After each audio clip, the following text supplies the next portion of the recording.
All right, kia ora, everyone. It's Nathan Rose from Capgemini here in beautiful Auckland, New Zealand. I hope you all had a great weekend. I've got some more things to share with you on low-code plugins. I'm actually pretty excited about this. So, a few months ago, you may recall I had an issue with PowerFx calculated columns in Dataverse. I had this great idea that it would be really cool to be able to automatically set a date column using a PowerFx formula when a record status changed so that the user didn't have to do that. And it worked really well until the status changed from one to another. Say it went from proposed to active, and then my date date value changed. It didn't persist because at the time PowerFX columns didn't have the ability to say, hey, if there's already a value here, don't do anything. Enter low code PowerFX plugins. This is actually a perfect scenario for this feature that Microsoft just released last month at Build, because in my plugin, I'm able to say, hey, if there's a value here, don't do anything. Otherwise, run this formula, do what I need you to do. So let me go ahead and share my screen and I'll show you what I've been able to do in my plugin and how I got this to work. So let me just go ahead and share this quickly. Okay, so in my model-driven app, I've got a table called products. And in the product, I've got a status.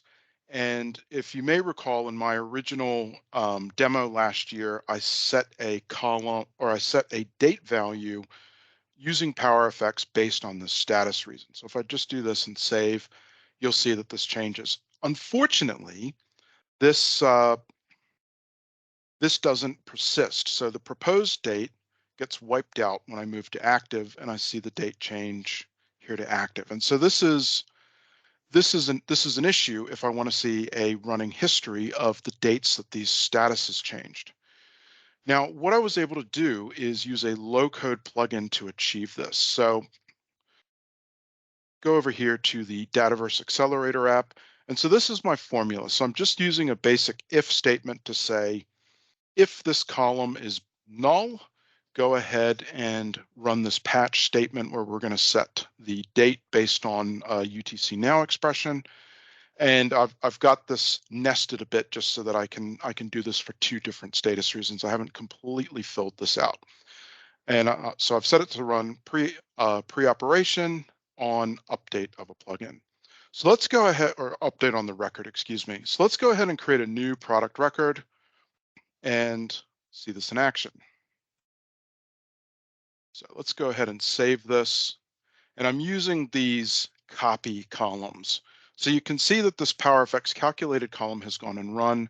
However, my plugin hasn't run because it runs on update. So something that I do need to work out is I would need to probably have two separate PowerFX plugins, one to fire when the row is created and one to run on update. But let's just work in the realm of update for now. So let's add a comment here and let's go ahead and save. And we can see that our plugins run and it's populated a date.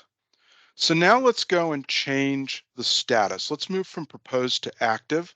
And again, we're going to see this value disappear and change to here because that's the way the PowerFX calculated columns run.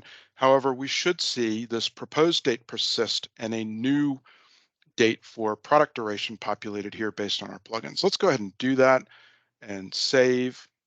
And you can see that we've managed to maintain our original date of when the product was proposed, as well as the new date for when it went active.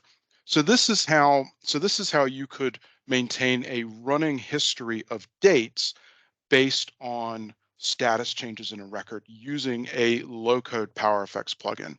So I thought that was pretty cool. It's a really neat way to use PowerFX to make your users' lives a little bit easier, as well as making sure that your data does persist in your model-driven app. So I thought that was really cool. I hope this is helpful. Thanks so much for watching, and I'll be back in a few days with some more stuff as I'm continuing to play with this new feature from Microsoft. Thanks, everyone.